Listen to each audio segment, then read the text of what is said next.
vai ter um bate-papo com uma parceirona nossa, uma figura fantástica, que é a Mônica Mendes, falando sobre baralho cigano. Isso aí. Fica até o final acompanhando a gente para não perder nenhum detalhe, nenhum momento. E quem quiser pode fazer perguntas, pode tirar as suas dúvidas, a gente está aqui para isso. Vamos aproveitar essa oportunidade para a gente conseguir dialogar um pouquinho. O ideal seria a gente dar um abraço, né, se ver, mas no atual momento a gente não pode, a gente está todo mundo em casa, em isolamento social. Então vamos aproveitar esse canal de comunicação que a gente tem, né? Pra gente poder dialogar e refletir juntos. Pega ali os livros do Bert, só os dois de cima. Isso.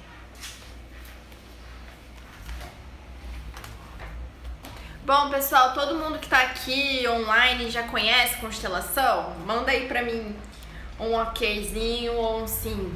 Se alguém não conhecer, olá, Janaína, tudo bem? Se alguém não conhecer constelação, fala pra gente, escreve um comentário pra gente falar um pouquinho a respeito. Nosso cachorrinho tá aqui querendo participar. Bota ele, Leonardo. É muito ciumento.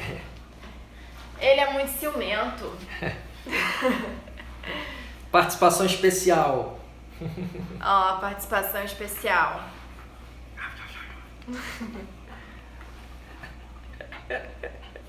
Só quer brincar. É muito agitado. Ó, teve uma pessoa dizendo, já ouvi falar pela Mônica Mendes. Peraí, deixa eu botar ele no chão, porque senão bota. não rola.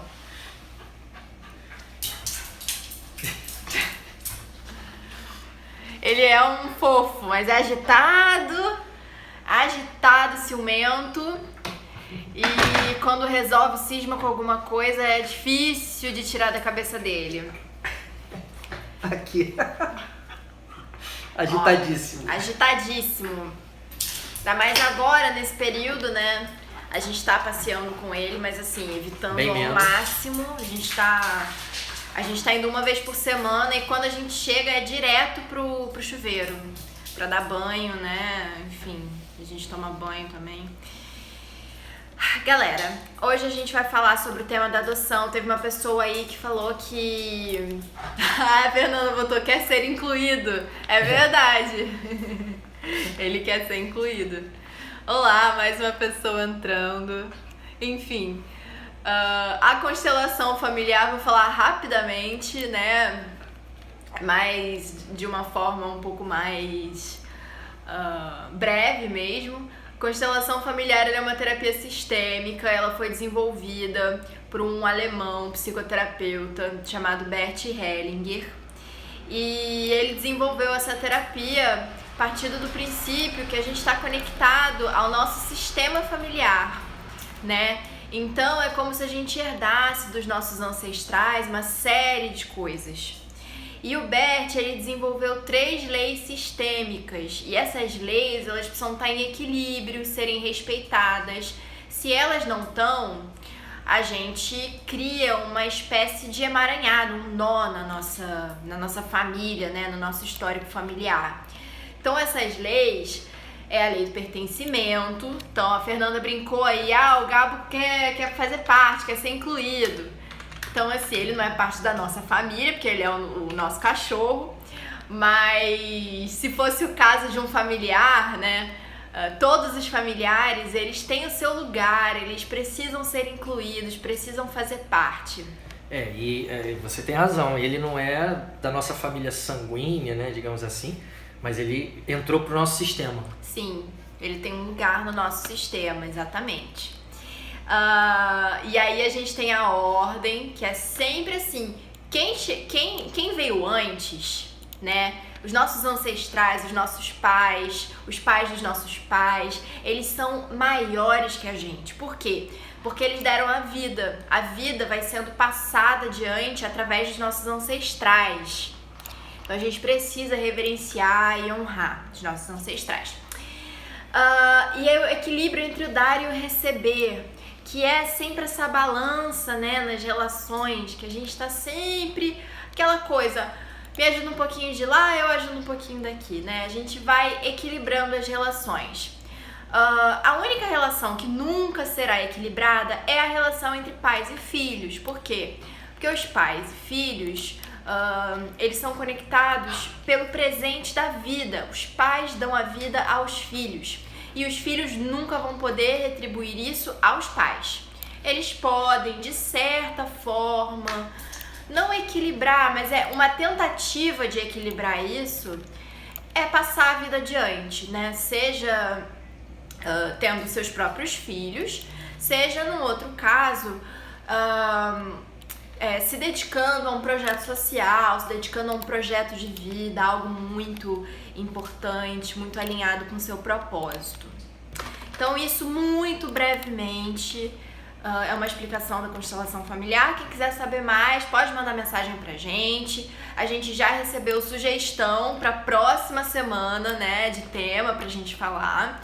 Hoje a gente teve essa ideia da adoção, porque semana passada alguém fez uma pergunta pra gente em relação a isso. E pediram também pra gente falar, só que é um tema que merece um lugar exclusivo, porque é um tema complexo, profundo e até um pouco polêmico, né, na visão sistêmica, de acordo com Bert Hellinger.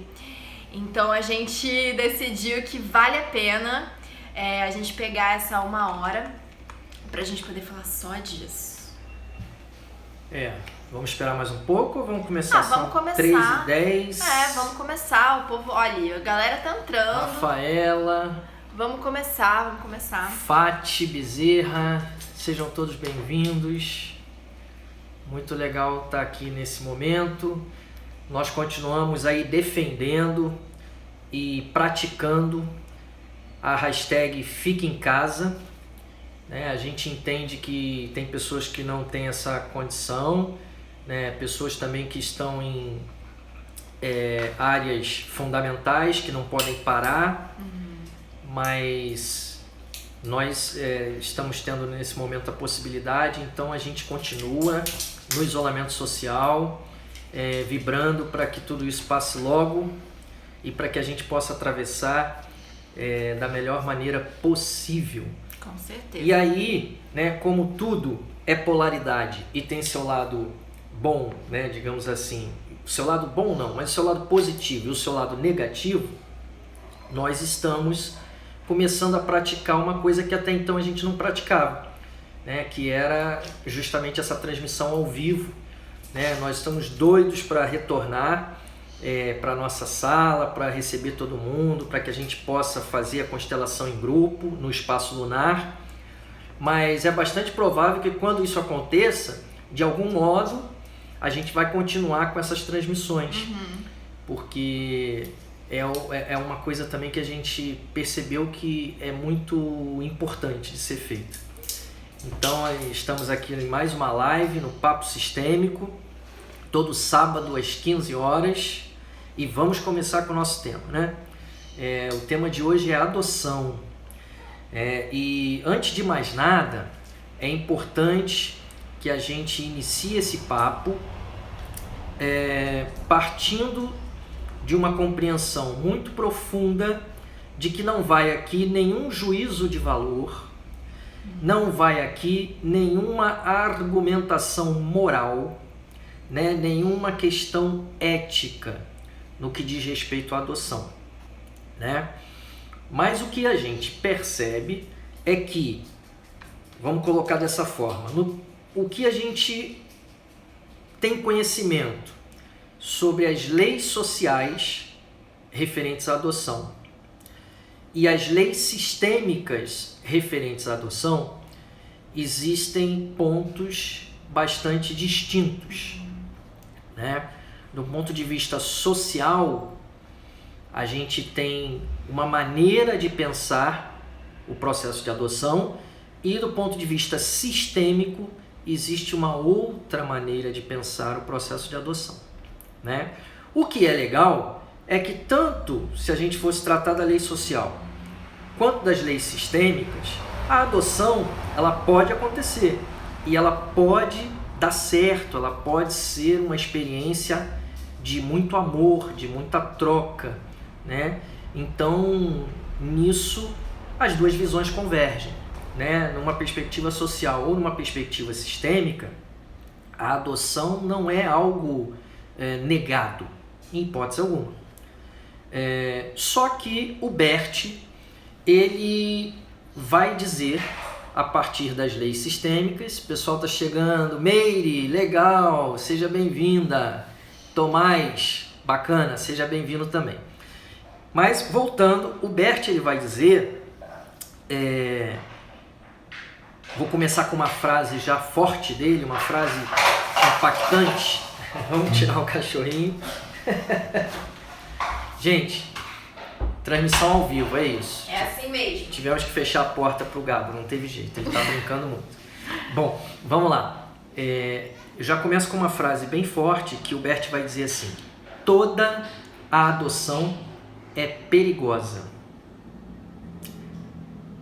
Pra gente pensar, né?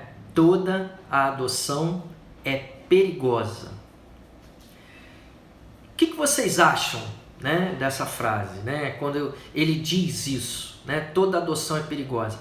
Então é sinal de que ele está negando, é sinal de que ele não concorda com a adoção? Não é isso, né? A frase fora de um contexto pode complicar, mas ele quer dizer sim alguma coisa muito profunda a partir das ordens do amor, a partir das leis sistêmicas que a Bia acabou de resumir aqui para vocês, né? O pertencimento, a hierarquia e o equilíbrio. Se a adoção ela é desenvolvida de um modo a ferir uma dessas leis, ou mais de uma dessas leis, pode terminar em muita dor e muito sofrimento. A Fati Bezerra, o que ela disse ali, Lê? Ela disse, perigosa porque não sabemos o campo que estamos entrando. Ela coloca esse questionamento. Um pouco isso sim.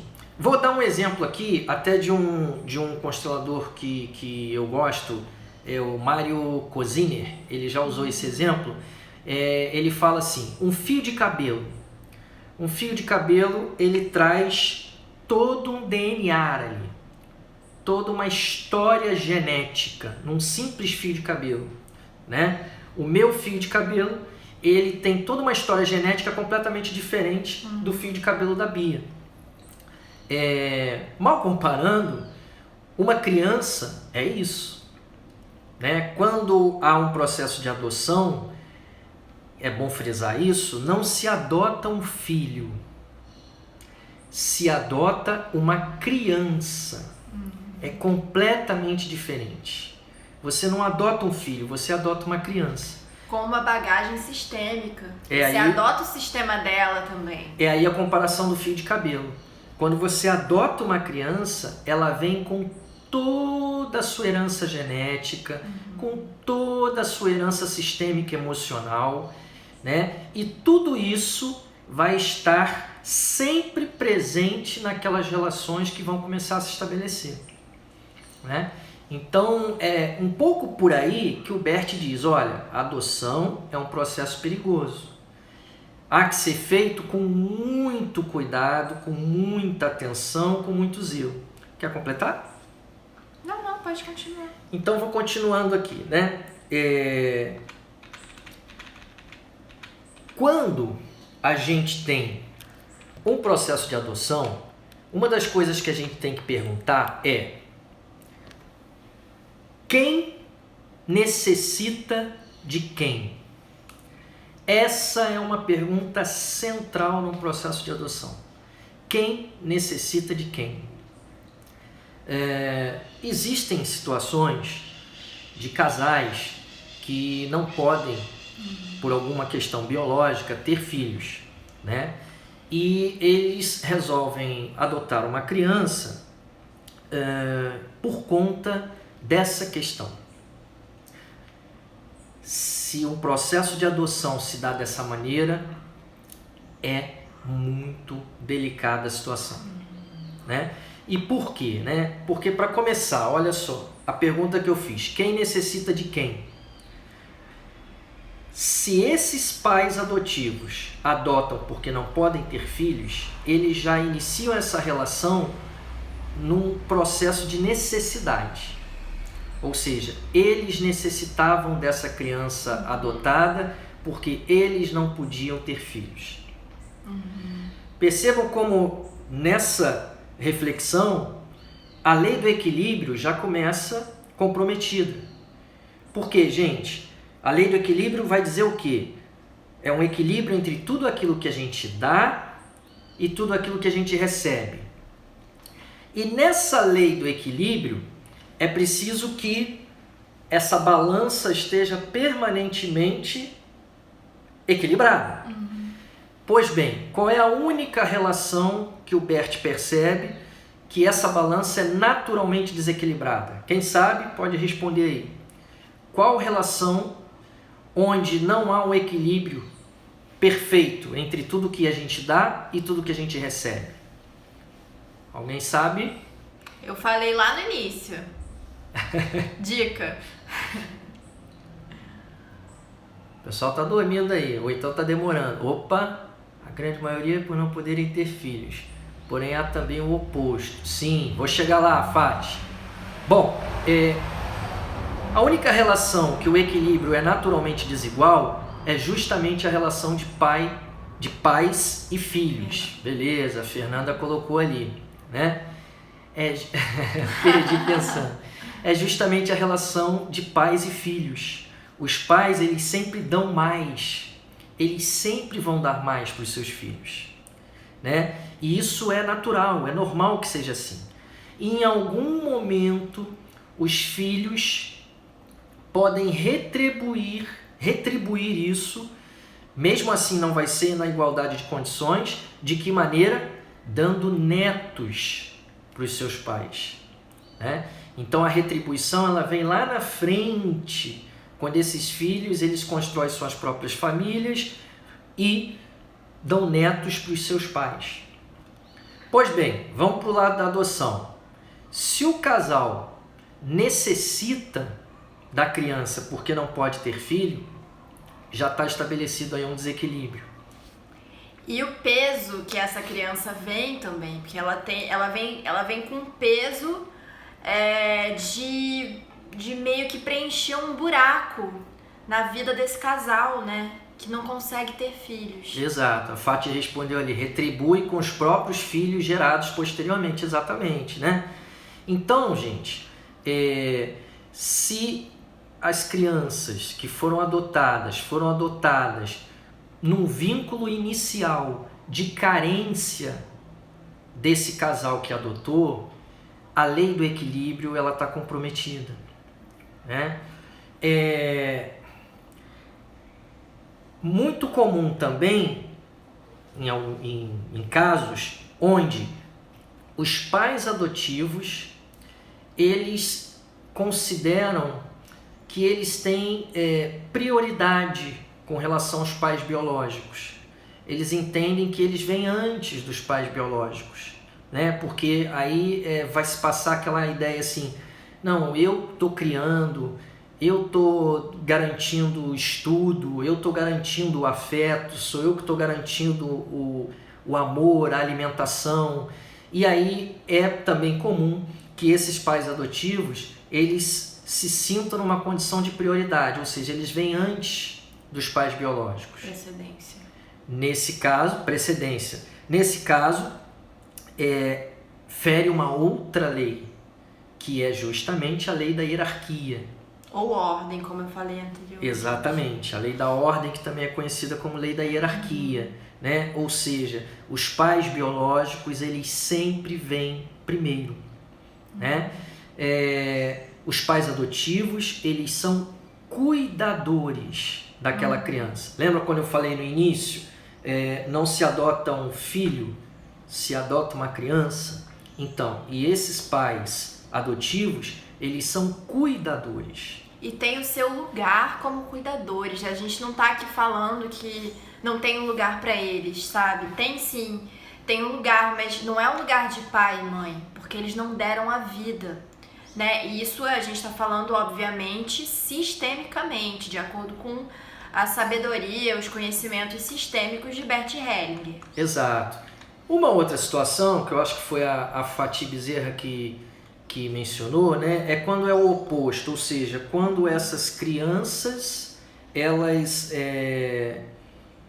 necessitam de um acolhimento de uma família, né? Por N motivos, elas não puderam ser criadas pelos pais biológicos.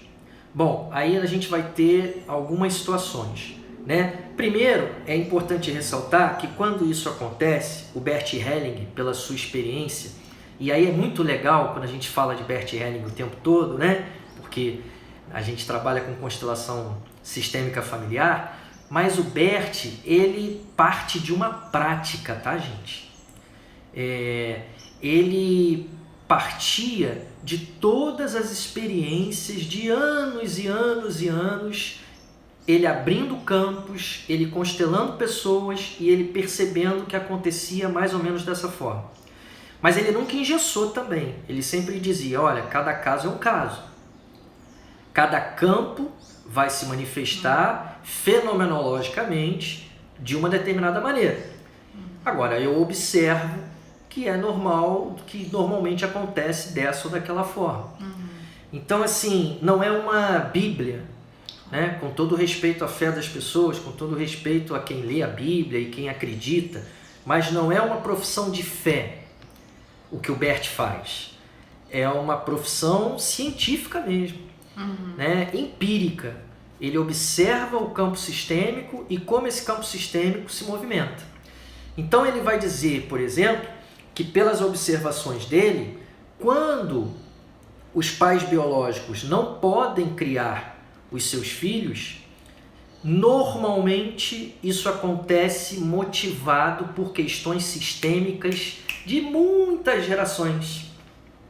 Quer dizer, aquele pai ou aquela mãe que não tem como ficar com seu filho, que o filho acaba sendo levado para adoção ou ficando com outra pessoa, ele observa no campo que isso é fruto de problemas geracionais, muito para trás. E aí olha como é importante, de novo, uma coisa que a gente fala na constelação, que a gente não deve julgar, né? Que a gente não deve entrar com qualquer juízo moral. Ah, não criou seus filhos, né? Porque a gente nunca sabe sistemicamente o que se dá ali naquele campo e na vida daquelas pessoas, né? Quer falar? E não se trata também aqui, né, de culpabilizar ninguém, no sentido de os pais que adotam são culpados, os pais que dão a criança para adoção são culpados. A constelação e os conhecimentos sistêmicos, eles não falam de culpa, mas eles chamam a gente para a gente olhar para si mesmo e perceber qual é a minha responsabilidade, o que eu posso fazer, né? Como eu posso me responsabilizar, tomar uma atitude mais consciente em relação à vida, em relação ao meu sistema familiar, em relação ao sistema do outro. E aí a gente tem um questionamento ali que é, mas quando a pessoa tem essa noção, mas chama de filho, a noção de que tem os pais biológicos. É sempre, aí vamos chegar, né, como é que a gente pode trabalhar para que isso funcione, né? Lembra quando eu falei, pelas leis sociais e tanto pelas leis sistêmicas, a adoção pode acontecer, né? Pelas leis sistêmicas também pode acontecer, mas como que precisa ser feito, né? Então, uma linha de raciocínio. Primeiro, aquela questão que eu disse